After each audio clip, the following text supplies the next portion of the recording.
Así. Ok, este es Magiolo, Corniel. Hola.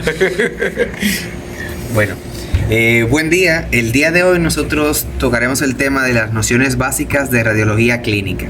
A interés de su profesor, consideró prudente que nosotros abordáramos esto porque un técnico que no conozca la clínica realmente puede causar un daño al paciente, pero si la conoce realmente puede ayudar aún más que al médico.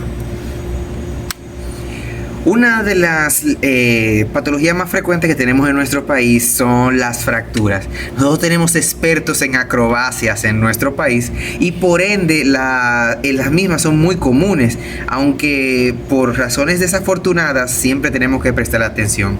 ¿Cuál es la clave cuando ustedes van a identificar una fractura? Por ejemplo, ¿cuándo fue? Dependiendo de cuándo fue la fractura, nosotros podemos observar las modificaciones de la misma. Puede estar en consolidación o puede haber un aumento de las partes blandas adyacentes, es decir, los músculos y eso. ¿Y cómo fue? Pese a que a usted le parezca jocoso o le dé algo de vergüenza preguntarle al paciente cómo fue que usted se hizo eso, siempre pregúntele. Ya sea dando el salto del mono o tirándose de una segunda o que se cayó del motor, pregunte cómo, porque hay diferentes tipos de fracturas que usted, de acuerdo a eso, va a pensar. Entonces, antes de nosotros continuar, vamos a hablar un poco de la anatomía. El cuerpo humano tiene un montón de huesos.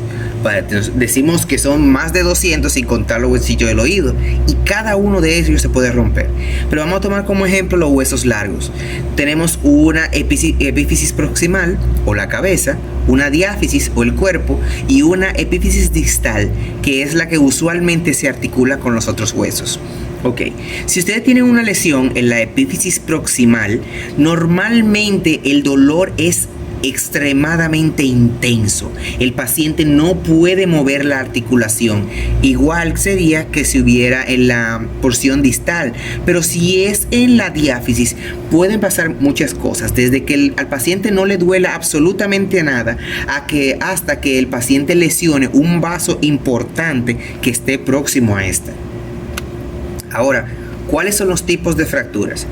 Ojo, solamente tocaremos las menciones que son más básicas.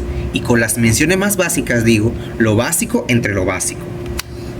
Primero tenemos las completas, de acuerdo a la continuidad del trazo de fractura, que son las que se extienden desde un extremo hasta otro extremo de la cortical del hueso. Aquí nosotros tenemos una fractura diafisiaria de la tibia derecha. Entonces, ustedes pueden observar que el hueso está totalmente separado y que está parcialmente desplazado. ¿Qué pasa? Ese paciente podría pararse, tiene mucho dolor, pero el paciente, si tiene una fijación adecuada, puede recuperarse totalmente. Pero entre las fracturas completas tenemos unas fracturas en especial que se llaman conminutas. Por ejemplo, este masculino de 36 años de edad estaba manejando su pasola cuando se le atravesó un niño. Bueno, ya sabemos con qué frenó. Esta es una proyección lateral de codo en flexión. Entonces nosotros observamos que esta es la extremidad proximal del cúbito. Miren aquí el cuerpo del cúbito y miren todos los pedacitos que deberían ir uniendo a ella.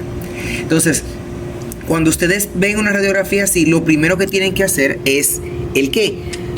Díganle a los familiares que no muevan al paciente. Y si el paciente no está inmovilizado, usted le dice, mira, agárratelo ahí y que lo mantenga fijo, porque si uno de esos fragmentos se va del lugar de la fractura, la lesión de los vasos y los hematomas pueden ser tan grandes que haya que amputarle la extremidad. Y eso pasaba mucho antes de los años 900. También tenemos otros tipos de fracturas que son las incompletas, en las cuales el trazo de fractura solamente atraviesa una de las corticales del hueso.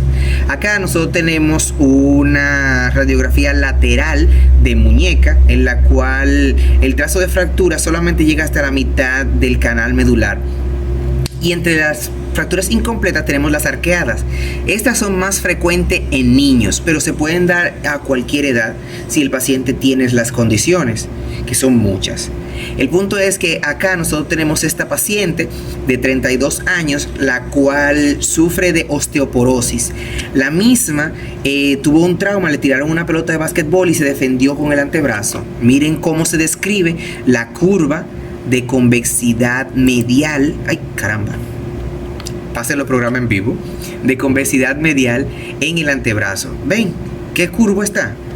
Entonces, estas pueden mejorar solas, pero algunas pueden requerir fijación un poco más estricta. Y claro, a diferencia de las completas, las incompletas tienden a tener mejor resolución. Ahora, desplazada, ya habíamos utilizado este término. Por ejemplo, acá en una proyección lateral de muñeca, nosotros observamos la anatomía normal. Tenemos los huesos del antebrazo, los huesos del carpo, los huesos metacarpianos y algunas de las falanges. Pero en el mismo paciente, 3 meses después, tuvo un accidente de automóvil. Observan cómo se pierde la continuidad entre la extremidad distal y la diáfisis de los huesos. ¿Ven cómo se movió la diáfisis por encima? Entonces, esa fractura le va a cortar los nervios del antebrazo, dígase el nervio mediano. Sin nervio mediano no puede cerrar la mano. Si no cierra la mano, el paciente sabe que a los seres humanos no hacen las manos. Entonces, ese paciente, si no tiene una corrección quirúrgica inmediata, va a perder la mano. Aunque no se la quiten, pero se le va a atrofiar. Son las manos que ustedes ven que son como pequeñita, finita y flaca. Exacto. Eso mismo le va a pasar a ese paciente. ¿Qué se puede hacer de parte del técnico en un momento como ese? De parte del técnico, ¿qué podemos hacer en una forma como esta? Nada. No le ponga la mano a esa fractura. ¿Por qué? Porque por implicaciones médico-legales, usted no tiene ninguna responsabilidad con el paciente. Lo único que usted puede decirle es trate de no moverla. Usualmente estos pacientes vienen con una fijación, pero ni se le ocurra mover la fractura. No la mueva, porque le puede hacer un daño terrible al paciente. Entre las fracturas, ya nosotros medimos si es completa o incompleta, si está desplazada o no desplazada. Pero, ¿y si hay algo más? Por ejemplo, aire en la piel que puede causar infecciones. ¿Ven esa imagen radiolúcida? Eso es enfisema subcutáneo.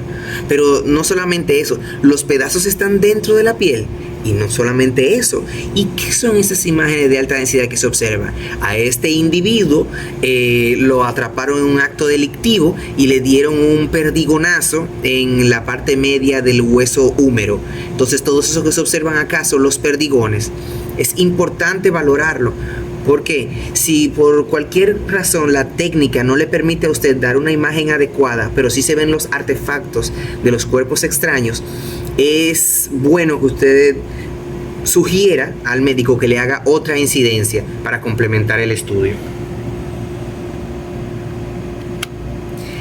Hay unas fracturas que son especiales, que son las cervicales. Las fracturas cervicales, que son típicas de los accidentes de automóvil, se llaman el latigazo, porque la cabeza se desplaza hacia adelante y luego rápido hacia atrás. Entonces, la columna cervical tiende a fracturarse. Entonces, esa fractura que ustedes observan acá puede seccionar la médula. Y si lo hace al nivel de la cuarta vértebra cervical, recuerden el número 4, como todos los dedos de la mano, sin el pulgar. Si lo hace a nivel de la cuarta vértebra cervical, adiós paciente.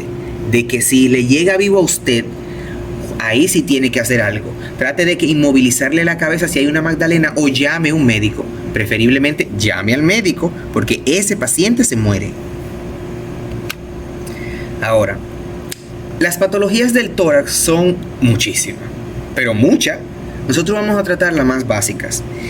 Ojo, trate de no decirle el diagnóstico al paciente, nunca, porque aunque usted sepa lo que tiene, los pacientes tienen que exacerbarse o algunos son más geniales y se van para su casa. Trate de evitar eso. ¿Qué es lo que nosotros tenemos que ver? Primero, lo más básico, la anatomía. Nosotros observamos las líneas típicas del mediastino, vemos los pulmones, también observamos los ángulos costofrénicos, la parte de arriba del abdomen, los huesos y las partes blandas circundantes. En esa imagen está del libro para ustedes estudiarla. Eso es importante, pero esa es una de las imágenes que siempre uno tiene en los bolsillos, porque incluso a los médicos se le olvida. Ahora, ¿qué es lo que ustedes tienen que ver? ¿Qué le pasó al paciente? ¿Cuándo le pasó lo que le pasó? ¿Y cuáles son los antecedentes patológicos? Antecedentes patológicos, es decir, ¿de qué sufre? Dependiendo de lo que ustedes vean, te pueden decir, oye, ese corazón está grande. Entonces, recapitulando, ¿qué? ¿Cuándo y qué sufre? Según tengo entendido, su profesor le dio una clase magistral de eso. No, aunque ustedes crean que nunca lo van a utilizar, les aseguro que la diferencia entre ustedes tener un trabajo de alta remuneración económica y un trabajo de baja remuneración es cómo usted se maneja con el paciente. Si usted le ayuda al médico, lógico que el médico se vuelva loco con usted y lo va a recomendar y lo va a recomendar. Así que eso es casi tan importante como la imagen que usted haga. Bien, genial. Entonces vamos a comenzar con la más básica de todas, es la neumonía. ¿Qué es una neumonía? Bueno, eso es un proceso en la cual se ocupa el intersticio, que es el espacio de intercambio gaseoso en los pulmones. Vamos a decirlo de la siguiente manera. Si los pulmones son radiolúcidos, vamos a decir que se ven radioopacos.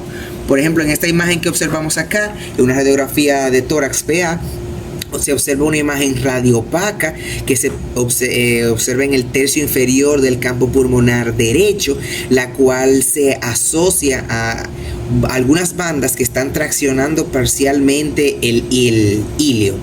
Ok, muy fino. La radiopacidad en la radiolucidez. Okay. Entonces acá en una imagen tomográfica que podemos observar, en una imagen tomográfica de un paciente con una neumonía intersticial de 13 días de evolución, se observa la misma radiopacidad. Ok, es importante que ustedes identifiquen este tipo de cosas por si el corte queda movido o si hay alguna otra incidencia o algo que ustedes quieran chequear. Bien, esto puede pasar por muchas razones: bacteriana, viral, fúngica. Las fúngicas son terribles y usualmente lo que hacen es que opacifican ambos campos pulmonares y no se ve nada. Le puede pasar a cualquier persona de cualquier edad, pero la clave clínica son la fiebre, dificultad respiratoria, que normalmente es aguda, es decir, tiene menos de 2 semanas. Y el tratamiento es simple: que vaya donde el médico. Si ustedes ven una imagen así donde el paciente, inmediatamente le diga, recuerde que tiene que ir donde su médico. Porque los pacientes que tienen una neumonía, dependiendo de su etiología, pueden hacer un desarrollo rápido. Incluso en 24 horas, si no se tratan algunas neumonías, pueden tener complicaciones fatales para el paciente. De las neumonías, hay un proceso en específico que tenemos que mencionar. Como somos dominicanos, tenemos la tuberculosis pulmonar. La vamos a llamar TBP por muchas razones psicosociales. Pero la clave de la tuberculosis es fiebre de más de 15 días, de predominio nocturno, pérdida de peso de más de 3 meses, o bueno, esa pérdida de peso realmente es que existe la pérdida de peso, y la tos con expectoración, es decir, catarro. Acá nosotros observamos a nivel de tercio medio del campo pulmonar derecho una imagen radiolúcida de paredes gruesas de aspecto ovalado, sugerente de, no se observa en su interior trama vascular. Eso es sugerente de una cavitación. Cuando nosotros hacemos una tomografía a un paciente que tiene una cavitación como esta, observamos que dentro de la imagen antes descrita realmente no hay trama vascular, es decir, no hay parénquima, sino que es un tremendo orificio que se realizó en el pulmón producto de que un absceso, que es una colección líquida, fistulara hacia las vías respiratorias, lo que quiere decir que todo el contenido drenó. Rara vez ustedes encuentran una cavitación así, sin que haya un área de consolidado neumónico en las partes que son más inferiores, porque usualmente ese pus se va para otro lado si el paciente no lo puede manejar. ¿Ok?